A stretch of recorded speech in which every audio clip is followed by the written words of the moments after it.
watching CBS News continuing coverage of Showdown in the Gulf. From CBS News headquarters in New York, here is Dan Rather.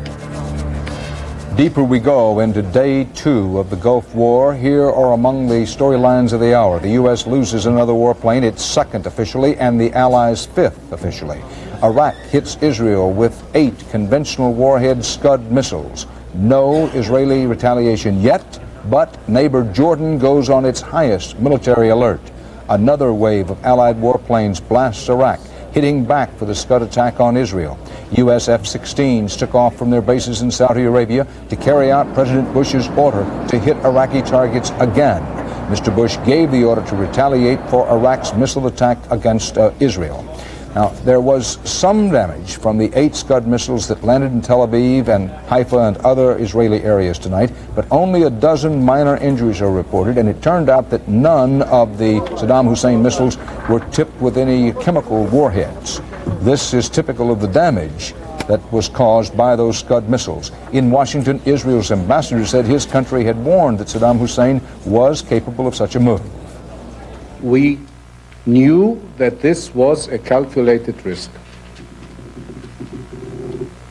We have now, unfortunately, been forced to give the proof that this actually happened. Israel's chief of staff, the chief of the Israeli military staff, says the Iraqi attacks warrant an Israeli response, but so far there is no sign that this is occurring. A 2nd U.S. warplane apparently has gone down, but the loss reportedly is not being confirmed officially because there's some hope that the crew can still be rescued. Now, Ed Bradley's been monitoring reaction in this country to what's going on and also reaction abroad. Ed, these reports that Jordan's military have been placed on their highest alert, first time since the 1967 war that's been done. It's the highest alert they've had since the 1967 war. And I think Jordan is we tend to overlook Jordan because of what's going on around it, but they're very much a country caught in the middle. If there were to be a ground war involving Iraq going to Israel, for example, they've got to come through Jordan. And the likelihood is if Israel retaliates with an airstrike against Iraq, there's a good possibility that they'd have to go over Jordan. And I think King Hussein is looking at the at people in his country and worried if they will have a country. If there's instability there, if there's chaos there. As one person said, that Israel's looking at the tremendous number of Soviet Jews who are coming in daily, almost daily, to Israel now. They can move the Palestinians out of the West Bank, out of the occupied territories, and into Jordan and make that the Palestinian state. And I don't think King Hussein wants that. So I think that the Jordanians were very much afraid tonight that there might be a retaliatory strike against them because of Iraq's strike against Tel Aviv tonight. And a senior Jordanian military official has said that it was their highest state of alert since 1967. The 20,000 troops that are deployed along the border with Israel were put on a state of alert, and we're quoting here, for any possible Israeli surprise response to the Iraqi attack. A Jordanian official was quoted as saying that his country expected a severe Israeli response to the Iraqi missile attack in Tel Aviv and a nearby suburb. But it's morning there now. It's, as you know, Friday, the day of rest, a day of prayer for Muslims, so that call has gone out to go to the mosques and pray. Excuse me one moment, Ed. Perhaps we can get a map up of the area, and maybe a little easier for some people who are not all that familiar with the geography of the area to follow. It's a very important point about the Jordanians fully expecting the Israelis to retaliate. So go ahead and we'll try to get a map up of the area. Well, they're very much caught in the middle. They've got Israel on one side and they've got Iraq on the other side. And if one wants to get at the other, they either have to go through or go over Jordan. And Jordan is a country that is not the most stable country in the Middle East, and particularly given what's going on in Israel today with the Soviet Jews coming in, there are a lot of people who look at Jordan as a possible Palestinian state, and King Hussein is aware of that and aware of what some have described as a tenuous hold on his country. You mentioned earlier the bad weather that was that you think might be a factor over the weekend. We're going to have to watch it over the weekend, but it was a factor tonight at the Saudi air base in Dhahran tonight. We were looking at some pictures of American pilots returning returning from their missions with missiles unfired, as these pictures we're seeing indicated. You'll be able to see some of the planes with their missiles still under the wings. One pilot told CBS News that several missions aimed against surface-to-air missile sites were unsuccessful because of that bad weather. So we need optimal both conditions and support assets. And when those are all in place, then there won't be any more SAMs. That pilot also said, Dan, that the surface-to-air missile activity was very heavy in Iraq tonight. Thanks, Ed. With us now in Amman, Jordan, are the ITN cameraman and the producer who were in Baghdad last night and who made that very revealing and terrific film of the attack on Baghdad, Sebastian Rich and Nigel Baker. First of all, congratulations on your work. We're glad to see you out. We want to put up the film and tell us what you felt were the most significant things you saw and heard. Sorry, are we watching film? Not yet. Just go ahead and we'll try to roll it if we can get it up. But just tell us straightforwardly, what to you were the most significant things that you saw and heard as that night of battle lighting up the sky droned on? Well, certainly the battle did light up the skies. The Iraqi ground defense systems, I think, were actually more pretty than effective. It's the first time I've seen a cruise missile land. I mean, it does light up the entire night sky, turn it into daylight. But as I say, the Iraqi defense systems were more pretty than effective. Nigel Baker, how about you? What were the most impressive things you saw and heard? Well, I think that one of the main things is that obviously people initially weren't sure how heavy this attack was going to be. A lot of people went to the shelters at first until they knew what was happening. But obviously the cruise missiles were very, very precise. They left most of the town centre, in fact, in Baghdad, intact. And despite an awful amount of anti-aircraft fire, the missiles landing, it looked spectacular at night, but did by obviously what the Americans must regard as a very effective job. Buildings on the ground the following morning could be seen with the backs blown out. One telecommunications building was left a heap of twisted metal, broken glass, bent satellite dishes on the roofs. But astonishingly, across the road, a bus station, people were carrying on life as normal, and the whole area was almost as normal apart from that one building. And that was I think the thing that sort of had the most impact on me, that you expected to see the following morning a devastated landscape, and what you saw was in fact particularly targeted areas, and despite the spectacular displays the night before, it had been a very surgical operation by the American forces. Well, go ahead. Go ahead. Sorry, the hotel itself that we were filming from is actually smack bang in the middle of a military area, but just 1 kilometre away from it is a military airfield, and the Ministry of Defence, which was hit 3 times, is just about half a kilometre away, so the precision bombing or precision missiling was absolutely spot on. May I follow up on that? I find this very interesting. I think our audience will as well. There's a great skepticism among Americans and worldwide when someone talks about the precision of the cruise missiles. Everybody says, yeah, but you get in combat, they won't be that precise. I gather by what you saw and what you're saying now that you were struck by the precision of the missiles, that they were on target, and it is entirely possible that civilian casualties were kept down, at least during this attack, because of that. Well, it's the safest bombing raid I've ever been in. I mean, you don't, in a bombing raid, say in Beirut, you immediately take cover, but it became apparent that they were only going after strategic targets. So if that's anything to go by, we felt safe at that period of time because we knew that they were going for strategic targets. It's also interesting that beforehand, obviously, there'd been a lot of speculation as to what the targets would be. I mean, it seemed sensible that if you want to sound a warning to the country and destroy some of its defences, that government buildings, telecommunications centres, runways would be the obvious targets. The Iraqis have been aware of this, and for the previous 24 hours before the attack, a large area of the city had emptied, and a lot of the government buildings had also emptied. I saw personally 2 or 3 days ago one government building, people removing documents. They were preparing for this. So in that sense, certainly the first night's fire, which we witnessed, served the effect of sounding a warning to Saddam Hussein and his people without inflicting too many civilian casualties. At least that's our surmise, because the Iraqis yesterday were not making any mention of numbers of civilian casualties at all, and their perception of how many of the battle in the skies was very different. We were told with glee by one border guard last night that they thought 44 American, British and other planes had been hit out of the sky. I believe they're now claiming that's gone up to 60, which is very different to the West perception of what happened. Sebastian Rich, Nigel Baker, thank you very much. Again, congratulations, and we're glad to see you out of there. Thank you. Reaction is coming in from the British and the French to the Iraqi attacks on Israel. We'll have some of it for you as our CBS News coverage of the war continues.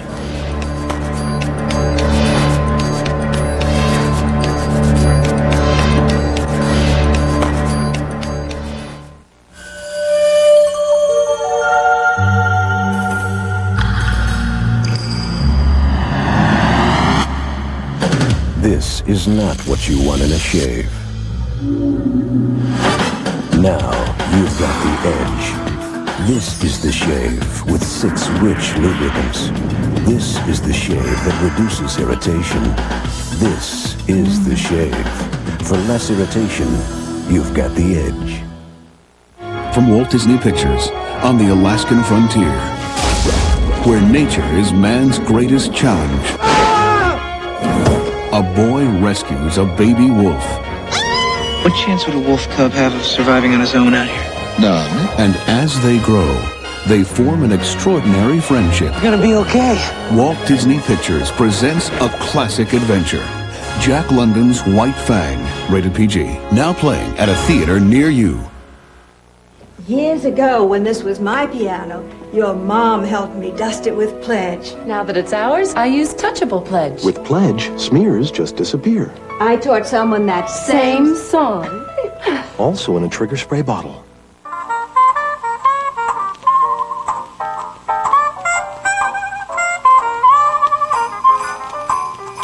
Clarence, now in wintergreen flavor too. Tell Nuprin where it hurts. It hurts behind my eyes. Right here. Nuprin works at the site of pain, right at the spot. It helps stop the chemical reaction that triggers pain. Headache? What headache?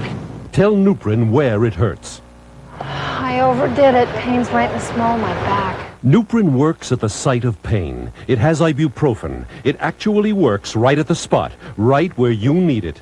Pain's gone. Back feels great. Tell Nuprin where it hurts. The war thunders on, threatens to widen. Here are headlines of the hour. In Washington, President Bush orders retaliation for Iraq's missile attacks on Israel. President Bush said to be, quote, outraged at the attacks on civilian targets. France condemns the assault. So does Great Britain. Another U.S. warplane believed lost. Here is Baghdad this morning. Pictures of a war capital after the first attacks as daylight comes on. The fog-shrouded city Baghdad appears to be quiet, but maybe not quiet for long. President Bush has ordered more attacks on Iraq and Kuwait, hitting back for Iraq's Scud missile strikes on Israel during this night. White House spokesman Marlin Fitzwater said President Bush was outraged at the Iraqi move, condemned the attack, and said efforts were underway to, quote, eliminate the Iraqi missile threat. Israel says it still reserves the right to respond on its own to the attack, but so far no sign that Israeli planes actually are striking back on their own. The French Foreign Ministry has issued a communique. As we look at some of the pictures of the damage from Israel, the French Foreign Ministry communique condemns, quote, with greatest firmness the attack on Israel. And the Pentagon says a second U.S. plane is now missing. One was reported downed yesterday. Mark Phillips is at the Pentagon now. Mark, what's the latest? Dan, it seems that notwithstanding the diplomatic discussions that took place earlier this evening between the White House and the Israeli ambassador here, and indeed the Israeli Prime Minister in Israel, that there's still considerable discussion continuing in Israel, as you mentioned the report from the Israeli High Command, who take their responsibility for protecting the Israeli populace very seriously and consider it a matter of great pride that the Israeli Air Force has been able to target the origins of terrorist attack into Israel over the year and the protecting of the population they see as, they say, their responsibility. The Pentagon this evening, and indeed the entire American war effort, is struggling with just what shape the retaliation ought to take. The obvious targets, of course, are to find these mobile Scud missile launchers. If that were easy, those launchers would have been found over the first 2 days because, of course, the Scuds were a priority target in this American war plan.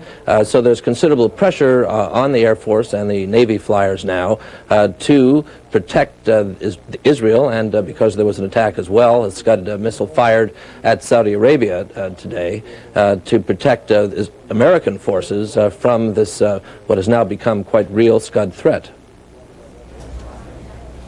Thanks, Mark Phillips. Mark, one point, I want to double check our figures. The official figures, which may not turn out to be the accurate figures, may or may not, 5 Allied aircraft now down, 2 of those American, 2 British, 1 piloted by a Kuwaiti in an attack on Iraqi forces in Kuwait. Those are the numbers we have as well. There has been no official confirmation that a second American plane is missing, although we can tell you we believe that to be the case. We can't tell you, for various reasons, where we think that plane came from. We're going to go now to CBS News Chief Washington Correspondent Bob Schieffer, who is manning the map and trying to chart the direction of the military campaign. He's now with Stan Weeks, one of our CBS News military analysts. Bob?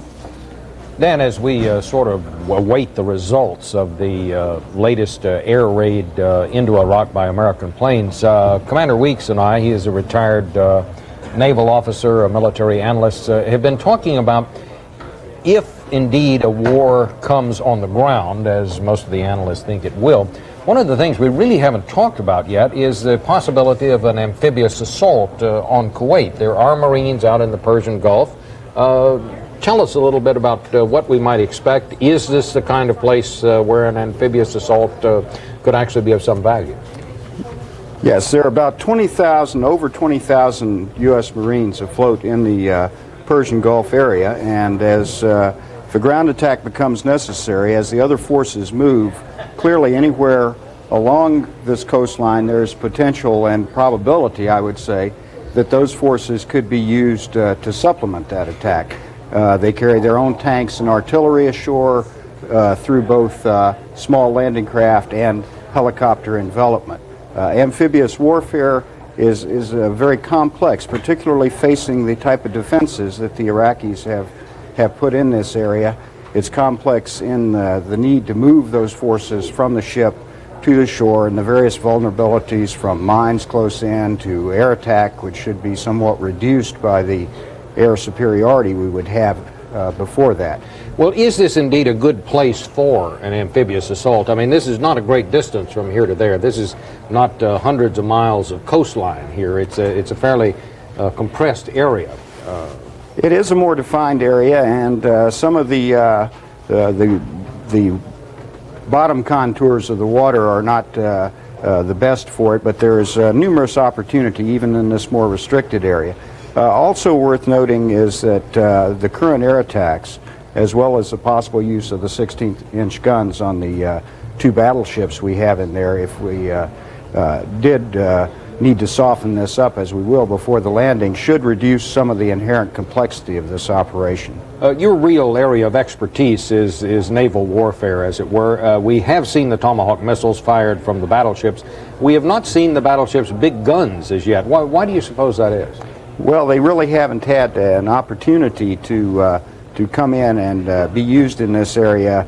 It's generally preferable to try and take out the air threat and the air defenses before coming in closer with the battleships, although they can fire those guns from over the horizon 25 miles away, a shell the size of a Volkswagen. All right, well, that's another perspective on the ground, the war down below, Dan, once this air phase is completed. Back to you. Thanks, Bob. Our CBS News coverage of the Persian Gulf War will continue after these messages.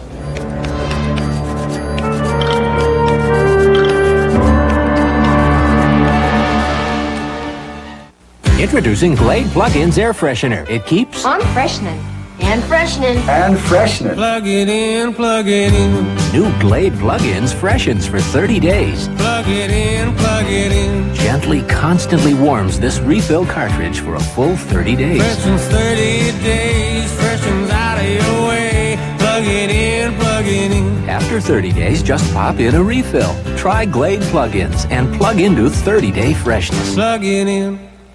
A night for Excedrin PM. This was no day to be me. It's mine! Someone had to tell you. Termites. They said no spouses, so I can't sleep and my head aches. You want more than just a pain reliever. You want Excedrin PM. Strong aspirin-free headache medicine plus a gentle second ingredient to help you sleep through the night for a fresh start tomorrow. Excedrin PM. Headache medicine, and it helps you sleep. Static Cling can make you feel like this. What's your solution? Static Guard. Static Guard eliminates static cling instantly, completely. Get Static Guard. It's your best solution for static cling. A sink isn't the only place Woolite cleans safely and gently. Use the delicate cycle, and a lot of your hand washing won't need your hands. It's not simply a game. It's an era of fitness, health, muscle development, body toning, beauty, and power. It's the era of Soloflex. Become a part of it. Call anytime for a free brochure. Dateline Jerusalem. Foreign Minister David Levy told Israeli radio tonight, and I quote, "We are in consultations," that is with the United States. "I can't say more than that, but one thing is clear to everyone. It is Israel's right and also its duty to take steps for its defense." This is in relation to Saddam Hussein's hitting Israel with Scud missiles tonight. The Israeli Foreign Minister said, "All night long we were in consultations. This morning we will consider our next step and decide the way of action." Question: can you entrust the United States to abide by its promise to respond fully?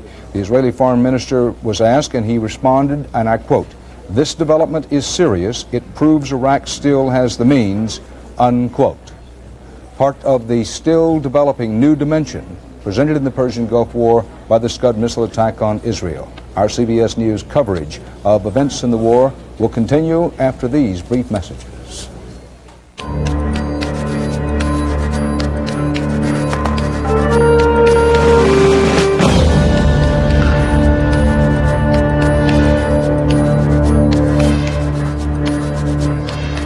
Last evening, we talked to 3 residents of the Hartford, Connecticut area to get their differing views on the Allied attack on Iraq. Tonight, we've invited 3 other residents of that area to talk about the situation and what has happened in the meantime, namely, and mostly, Iraq's missile attack on Israel, which threatens to change the dynamic of the war. Joining us are Tony Guglielmo, I hope I haven't mispronounced your name, Mr. Guglielmo, the president of a small insurance company who ran for Congress on the Republican ticket, Karen Price, who is a real estate attorney, and Cheryl Greenberg, who is a history professor at Trinity College. Thank you all for joining us.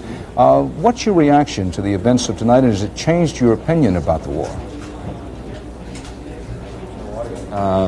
Really, no. I think that it's a dangerous turn, really, a problem, but it really kind of points out what a dangerous and desperate opponent we had, someone who had attacked his neighbors, 3 of his neighbors, really, in the last decade, Iran, Kuwait, and now Israel. So I think that it at least proved to me that waiting on the sanctions, which is something I wasn't sure of before, I really feel now that it would not have worked. Karen Price? Well, I don't think that the attack on Israel was unexpected. I think we all knew it was a tactic that would be used, and it would be used to try to break the coalition.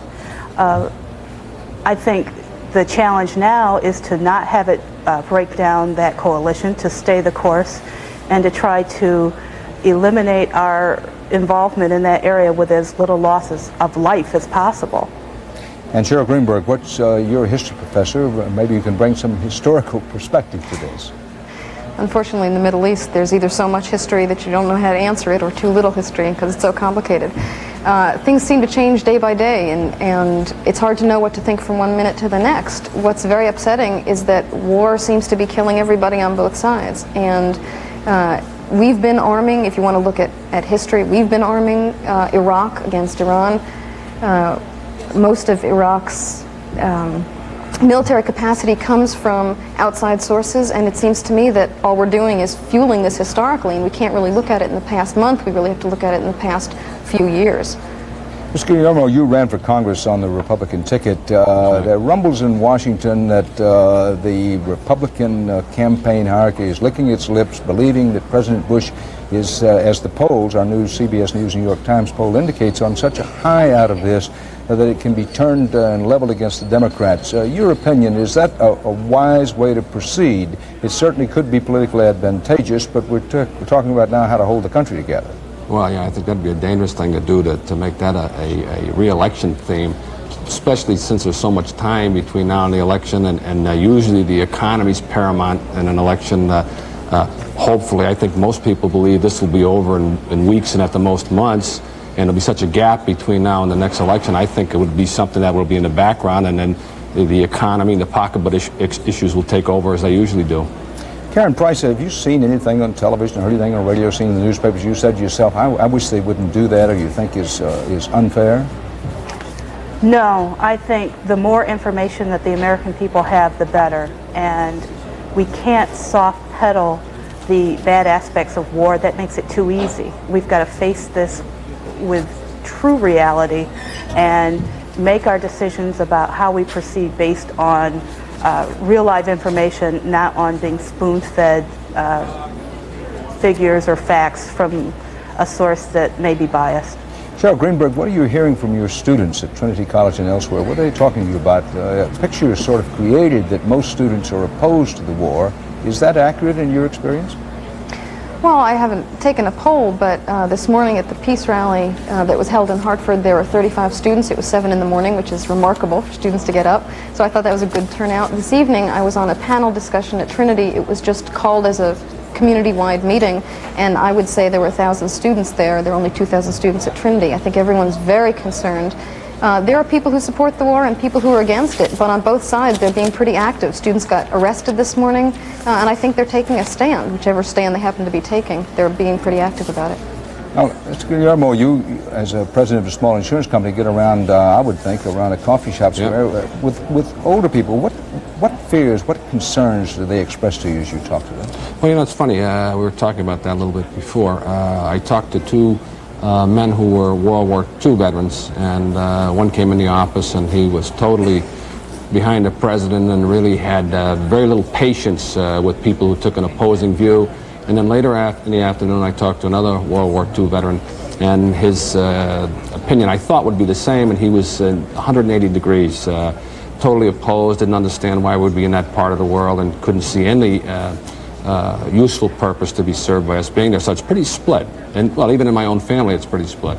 We have only a short while left here, but Karen Price, among your friends and neighbors who are Americans who happen to be black, do they talk about the high percentage of blacks in the all-volunteer Army and those who are in harm's way around the Persian Gulf just now?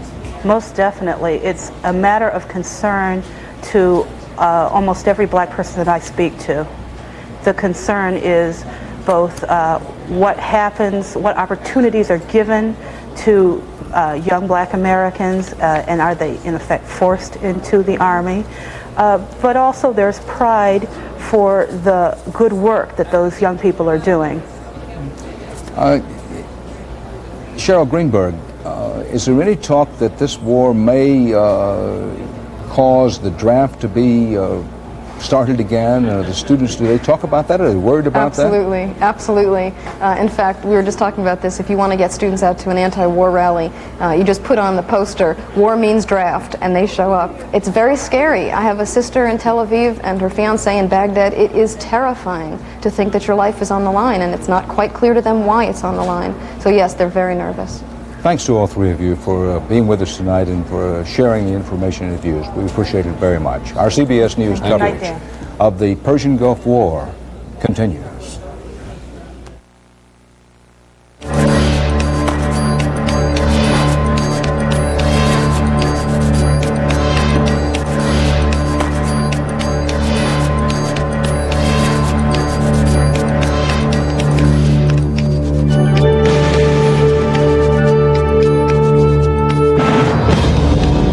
are watching CBS News' continuing coverage of Showdown in the Gulf. From CBS News headquarters in New York, here is Dan Rather. With Walter Cronkite, Conti Chung, and others from our worldwide news gathering facilities of CBS News. These are among the headlines in our ongoing Gulf coverage. First, Dateline Jerusalem. It's more than a headline, a possible Israeli retaliation. Let's hold right here. This is a new development. Prime Minister Yitzhak Shamir has summoned his cabinet to decide whether Israel should retaliate and will retaliate for the Iraqi missile attack against the Jewish state. This is according to Israeli radio. The United States, President Bush has promised an appropriate response to the firing of missiles by Iraq on Israel, and the Israeli government ministers are going to have to decide today, this morning, whether they are satisfied for now with this promise by President Bush, or whether Israel will activate on its own its right to self-defense. Now, this is a direct quote from Baghdad Radio, that which just read to you. Israeli radio said Israel was in, quote, very close contact with the United States, which would continue that close contact until Shamir convened the meeting of his government. So Yitzhak Shamir is summoning his cabinet to decide whether Israel should retaliate. Now, continuing on with the headlines of the hour, Allied warplanes are already retaliating, ordered by President Bush to hit Iraq again. Special attention paid to the mobile Scud missile fires, which apparently fired off the missiles that hit Israel. Highest military alert ordered in Jordan. First time that's happened since 1967. Allied warplane losses reach 5. 2 of those are American planes down. The Israeli chief of staff says that his forces are obliged by the seriousness of the Scud missile hits on civilian targets to retaliate. But, and this could be important, he did not say when or if this retaliation would actually happen. Retaliating on Israel's behalf right now are U.S.-led Allied warplanes. They were ordered by President Bush to go immediately back into Iraq again. The number of targets and apparently the kinds of targets may have been widened. In Washington, Senate Republican leader Bob Dole says an Israeli reprisal could have a heavy impact.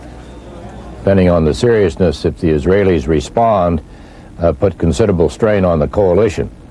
I think that may have been the back of everyone's mind when you listen to Saddam Hussein over the past 3 or 4 months.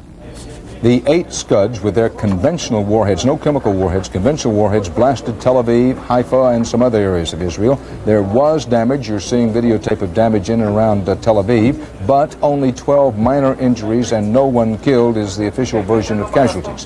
Deceptive calm in Baghdad this Friday morning, Iraq time. This is videotape from Baghdad today this morning. New photographs show a light haze and some fog over Baghdad. Almost deserted streets, perhaps in anticipation of more Allied attacks, not only by the warplanes, but by the cruise missiles.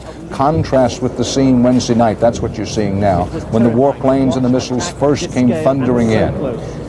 Thunderous gunfire was heard as the Iraqis tried to bring down the warplanes and or the missiles. Latest Iraqi claims have 60 Allied warplanes shot down. The Allies say that's ridiculous, that their losses now are 5 downed planes, 2 of those being U.S. planes. In an interview with the ITN producer and cameraman who shot those films from Baghdad a few moments ago here on CBS News, they said they were struck as they shot those films and looked the next morning at how accurate and how precise the cruise missiles had been, and they gave some credence to reports that the civilian casualties may turn out to be surprisingly low. This was their view because they watched those cruise missiles come in and they said that they were deadly precise in their accuracy. Now joining me once again to give some context and perspective and analysis is Walter Cronkite. Walter, now's the time to talk about what you've been trying to talk about for quite a little while this evening, and that is the cost of the war. Now, today the stock market shot way up, oil prices are down, but nobody really has talked much about how much this war is costing. No, they haven't done, and it hardly seems the appropriate time, really, because what we're thinking about now, and all of our hearts and minds are concentrating on the cost in human lives of the war on both sides. But we should be thinking about the cost of the war because something should be perhaps being done about that at the time. President Bush promised that there wouldn't be another Vietnam. And militarily, he has indicated that he certainly intends that this will not be another Vietnam. We're going to hit them hard, keep on hitting them until we win. That's great. But there was another side to Vietnam, and that was the terrible financial cost of Vietnam. LBJ, Lyndon Johnson, And Mr. Nixon did not choose to try to pay for that war as we went. They were fearful that any heavy war taxation would alienate that already diminishing portion of the American people who supported the war. And they were afraid of the political fallout of that. Now, the result of that has been that this was the start of the great indebtedness of the United States that has unfortunately mortgaged the future of our next several generations well into the 21st century. It was that, and then the profligate spending without adequate taxation of the 80s, and now that terrible burden of the savings and loan scandals. Our future is mortgaged. We're not going to be able to pay for the proper education, health, infrastructure, narcotics, crime fighting, all of those things. We're just not going to be able to do it.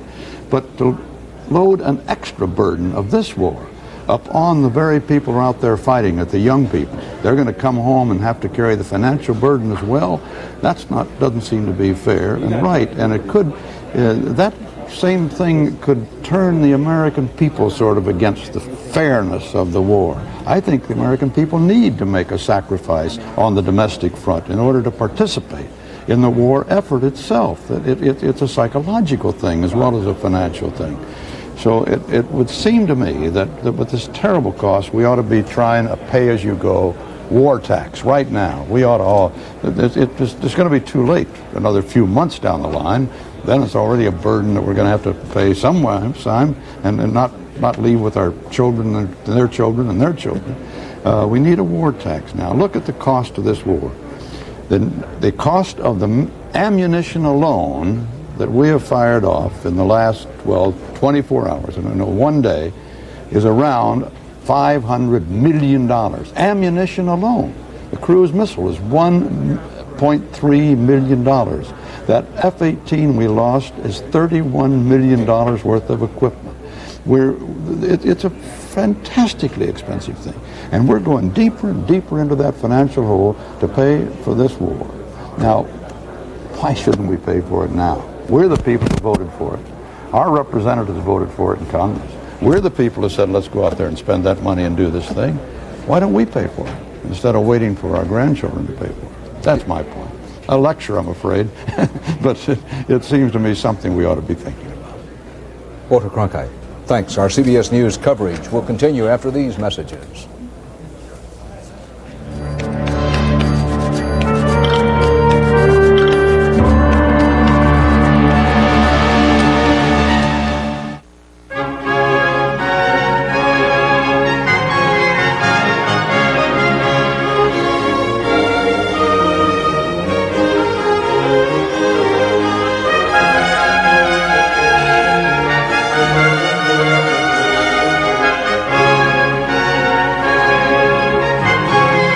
When 4 slender, no-fat calories taste like butter, it's got to be Molly. The same medicine found in the prescription drug Motrin. The same medicine found in the prescription drug Motrin. Same as in Motrin in non-prescription strength. The same medicine found in the prescription drug. Did you ever notice that a lot of pain relievers seem to be saying the same thing? Well, if you want the same medicine found in the prescription drug Motrin, wouldn't it just be simpler to ask for Motrin IB? Non-prescription strength Motrin IB. You can't buy a more effective pain reliever without a prescription. Motrin IB. Accept no alternatives. How much insulation do you have in your attic? 3 inches? 6 inches? Well, the Department of Energy recommends R38 for most American homes, which is equivalent to a foot of Owens Corning pink fiberglass. So grab a ruler and measure your attic insulation. Then get rolling, because 12 inches of pink fiberglass can help you get a foothold on your energy bills. When you rinse first with Plax, normal everyday brushing takes on a whole new meaning. Plax, clinically proven to remove more plaque than brushing alone. I won't wear anything without Cross Your Heart, because great looks start with Cross Your Heart. With crisscross shaping, I always look better. The Cross Your Heart bra. Great looks start with Cross Your Heart from Playtex. The fit that makes the fashion. Live on the telephone from Israel now is CBS News correspondent Bill McLaughlin. Bill, bring us up to date. Can you hear me, Dan? Yes, Bill, good day. Bring us up to date. We've heard the report that Yitzhak Shamir has called a special meeting of the Israeli cabinet to decide whether or not Israel should retaliate or not. That's right, Dan. And as far as I can tell, they're still meeting now. A spokesman said that Israel and Washington are in very close contacts. Basically, they're trying to decide whether or not to allow the U.S. to take care of retaliation. At the moment, some officials are telling me the tendency is for Israel to just relax, take it easy, and see just how thorough U.S. retaliation is for this and whether or not the threat is completely taken out. Behind that, there is the implied message that if the U.S. does not do the job, if Israel suspects there are some mobile missiles still out there, launches still out there, the threat still exists, they really don't want this country to go through another night like this. Tel Aviv, one neighborhood that's been really badly hit. We just saw some paper that I just came in from visiting one area where 5 very large houses and buildings were completely destroyed, and some 80 families are homeless. Miraculously, though, only about 7 people were wounded, and most of them quite lightly wounded. The damage up at Haifa is about the same, too. Mayor of Tel Aviv, who was in here not too long ago, said he was really proud of the way his city handled this. People were not rattled. They were not scared to death. They handled it very well. Everyone did exactly as they were supposed to with the gas masks, going to the shelters. And I can just say that just from driving through this town, I'm amazed at how disciplined people have been. Bill McLaughlin, you have such long and wide experience in Israel, and I know you're aware that it's sometimes difficult for some Americans to understand how embattled the Israelis feel. Now, certainly there are people who have other views, but for those who live in Israel, Israel being the only true democracy in the area, the strongest ally of the United States, but a country that feels that it absolutely can, in the end, perhaps only depend on itself to defend itself. Here's a country sees Saddam Hussein, and Hussein made it very clear in the 3 hours I spent with him in Baghdad not too long ago, that while this whole crisis is centered for the moment in the Persian Gulf, his dream, Saddam Hussein's dream, is to lead a triumphant Arab army into Jerusalem and crush Israel. And that's the bedrock around which the Israeli reaction to something such as tonight happens, isn't it? Yes, it's truly incredible the way these people behave. I mean, I hope that our own people would behave the same way in an attack. People are incredibly friendly, incredibly cooperative, but very cool, very steady. There is, you can tell, there is a seething anger beneath all of that, but on the surface, people are behaving admirably. There's a tremendous amount of cooperation, and there is also this, which just amazes me. The way people stick by their radios and watch the television, and there is such incredible trust in their government, whether they're Labor or the Likud, whether they're right-wing or left-wing or middle of the road. When there's a crisis, when this country is threatened, they're just absolutely certain that their government won't abandon them. Their government will just take the right decisions, and of course, beyond that, their faith in their military is unsurpassed. Bill McLaughlin in Israel. Thanks, Bill. With more information unfolding, these are among the headlines as we try to, every quarter of an hour, bring you up to date. Israeli cabinet in the midst of considering striking back at Iraq on its own. President Bush orders U.S. and other allied warplanes to retaliate for the Iraqi assault on Israel.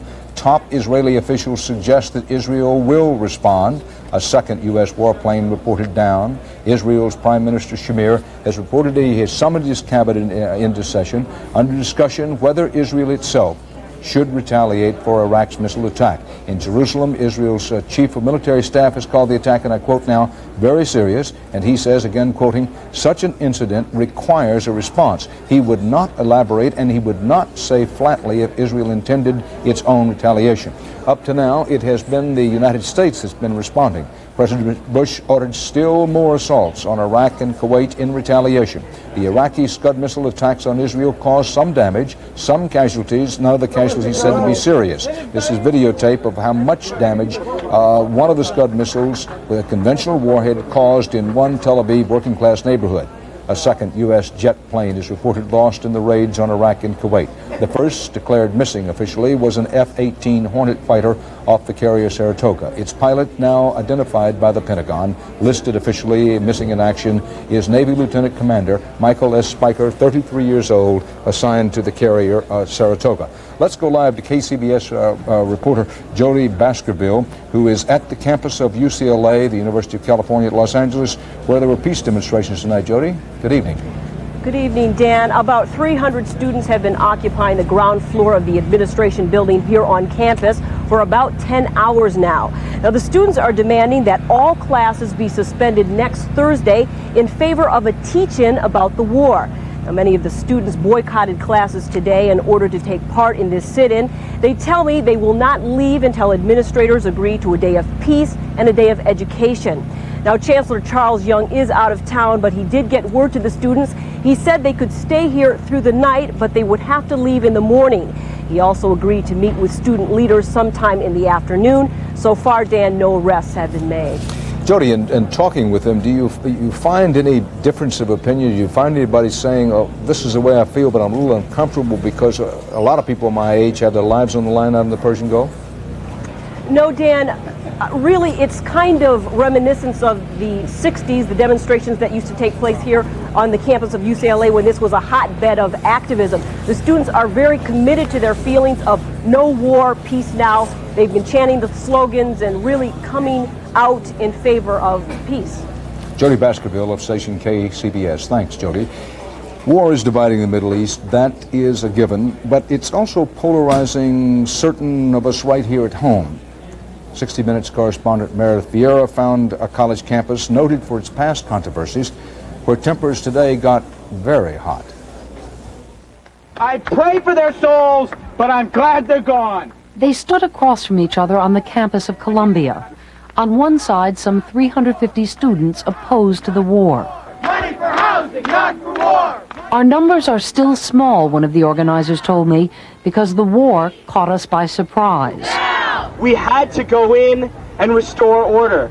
On the other side, a much smaller group calling itself SMASH, students mobilized against Saddam Hussein, waving American flags, a lonely voice on a liberal campus, but claiming to represent the mainstream. The left on campus has totally lost any notion of right or wrong. They don't know. And when the two sides came together, there was tension and a different kind of rhetoric. Right now. Both evoked the troops while attacking each other's positions. What you're out here for right now is against our troops right now. You're stabbing them in the back and undermining them. We support the troops.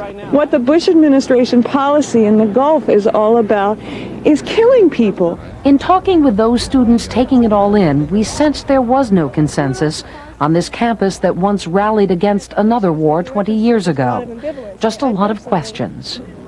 Before this started, I was against the war. I don't believe in war, but now, I mean, it's a question of it's done. The die is cast. It's happening. And what message are we sending to the troops if we're constantly protesting against the war and telling them that we don't care while they're dying out there for their cause? If I were to reflect the mood honestly on this campus, what would I say? No, It's divided. I would say that I think we're all scared.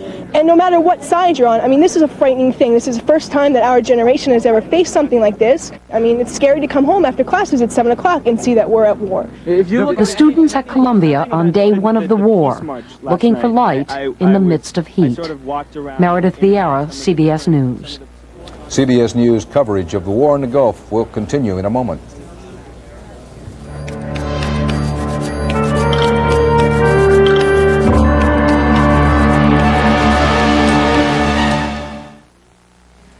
Is someone joining you?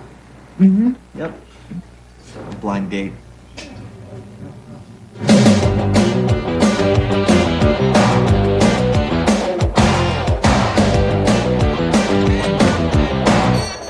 Hi, I'm...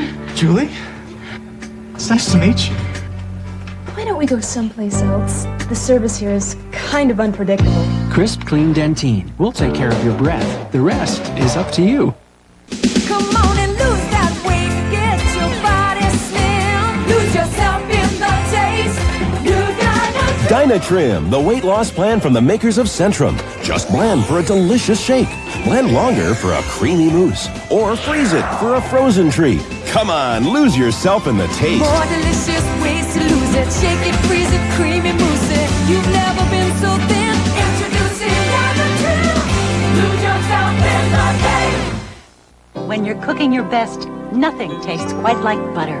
Nothing bastes quite like butter. Nothing bakes quite like butter. Butter. Butter!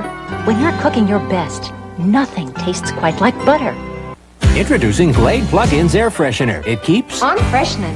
And freshening. And freshening. Plug it in, plug it in. New Glade Plug-ins freshens for 30 days. Plug it in, plug it in. Gently, constantly warms this refill cartridge for a full 30 days. Freshens 30 days, freshens out of your way. Plug it in, plug it in. After 30 days, just pop in a refill. Try Glade Plug-ins and plug into 30-day freshness. Plug it in.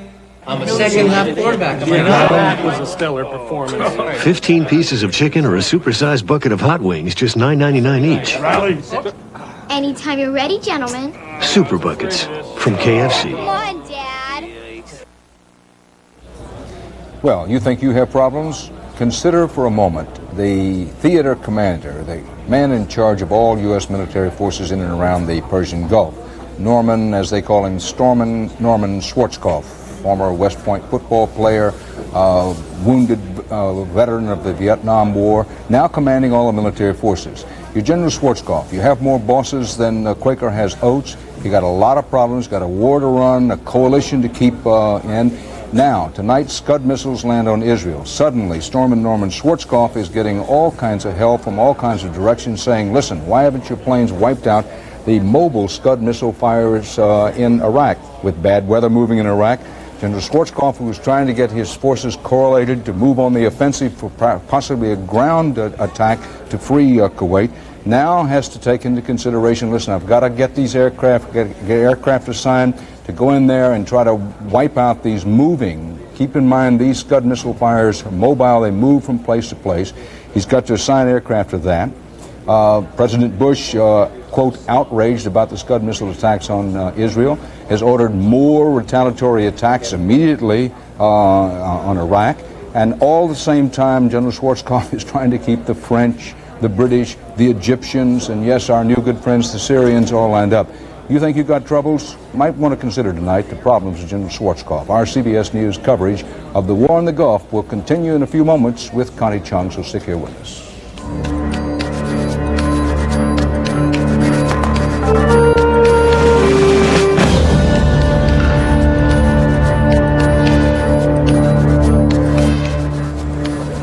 Back at CBS News War Coverage Headquarters here in New York. Connie Chung, you've been watching reaction to what's going on in the Gulf and measuring reaction all around the country. What have you got for us?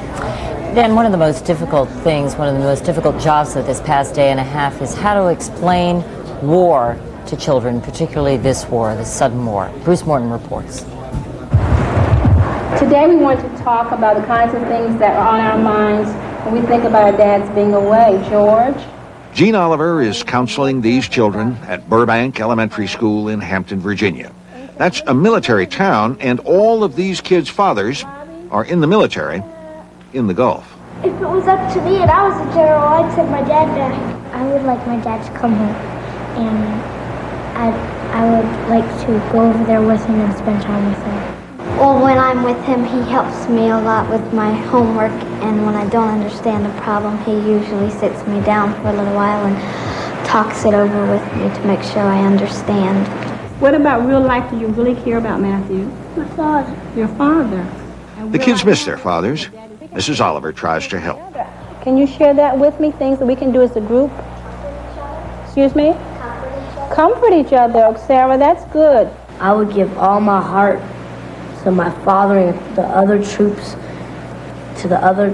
in Saudi, and I hope that all of them, even my dad, to come home safe.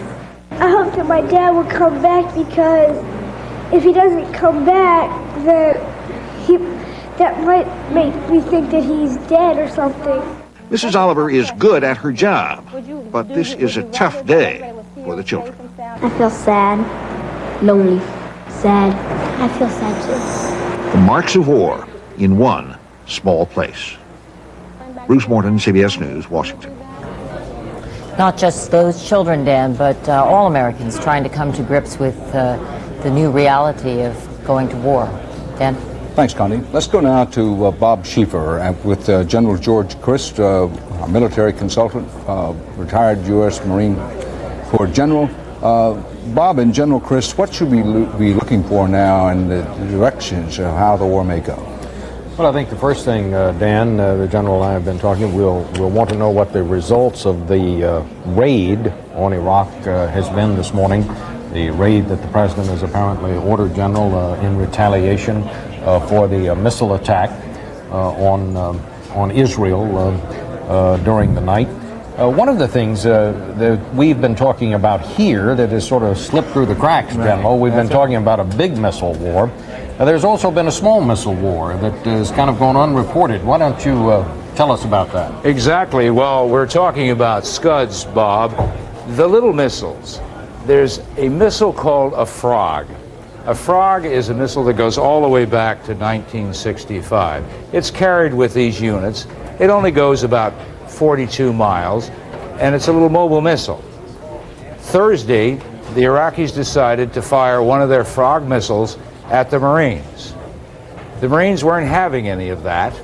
They took up their Cobra gunships. This is a helicopter, the Marine version of the Apache that we've heard about, and they went in after these Frog missiles and destroyed most of them in their batteries. So not only do we have a little missile war, but we probably had our first war along the lines in the ground war.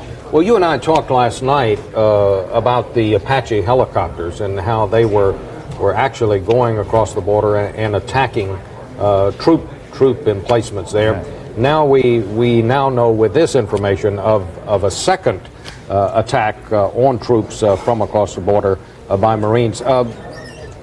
Any idea, General, from just this report of how extensive that kind of fighting has been? While we've heard so much about the air war, we've heard very little about a ground war. I think it's getting subsumed, Bob, but in the big war, the big missile and the big air war. But you know, these forces are getting pretty close to each other. I've read reports where they could actually hear some of the Iraqi tanks moving around from the other side of the line. So we're beginning to get the first clashes across this side of the line. And in fact, when the Iraqis attack, as they did with the artillery, indeed, our artillery and gunships responded. Let's talk a little bit about the bigger missiles, too, the missiles that were fired on Israel tonight. Saddam Hussein had talked sometime earlier about perhaps having a larger missile. And in the beginning of this attack, when we first learned of it, we wondered if perhaps this might be the new missile he had been talking about. As the evening wore on, I think we all came to the conclusion, did we not, that indeed this was the Scud that we've all known about before. This was not something new. It looks so. Now that we've looked at the damage, it really wasn't that much. It was a small area, although it looked extensive. But I think we don't have the new missile that perhaps we were worried he's going to hit us with. So what should we be looking for now, General? Well, I think now we're going to have to look for the results of these air attacks. Obviously, Saddam is not down. He's not out by any means. He's had his counterattacks, as we've heard. We've heard reports of his airplanes perhaps moving around. We don't know what the status of these forces are on the ground. So, as they said in this morning's briefing when General Powell and Secretary Cheney were talking, we're going to have to wait a while. All right, and that's it from here. Back to the anchor desk.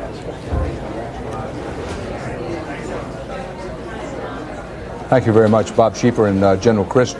We lost our communication here for just a moment, as sometimes will happen in these situations. Among the things we'll be looking for as we turn the next hour and our continuous CBS News coverage goes on. We're monitoring what we believe to be a special cabinet meeting in Israel with Yitzhak Shamir trying to decide whether Israel should respond and retaliate on its own to the Scud missile attacks by Saddam Hussein on Israel. We'll be watching the results of the latest air attacks against the Iraqis. We'll be watching bad weather moving in over Iraq and Kuwait, which could diminish some of the air attacks over the next 48-hour period. And, of course, we'll continue to monitor the movement of U.S. ground forces near the Kuwaiti border. Our CBS News coverage of war in the Gulf continues.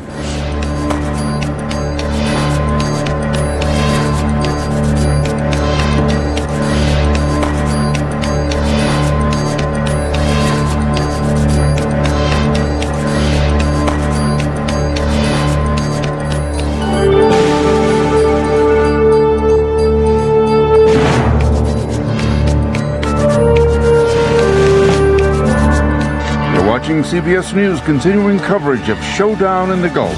From CBS News headquarters in New York, here's Charles Osgood and Susan Spencer. It is 2 a.m. Eastern Time. It is about 10 a.m. in the Persian Gulf. Here are the latest headlines from our Gulf War coverage.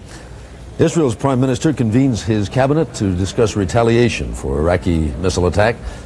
Israel's military chief of staff says that Israel is obliged to retaliate. Some retaliation happening right now by Allied warplanes. The cabinet meets as Israel assesses the damage from the nighttime Iraqi attack. There were 8 confirmed hits by Scud missiles in Tel Aviv and other Israeli cities. There was damage, no question about that, but there was no loss of life, and there were about a dozen minor injuries.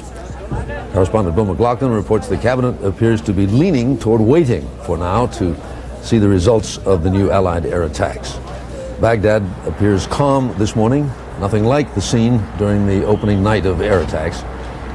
Israeli gunners tried to fight off the waves of attacking Allied warplanes.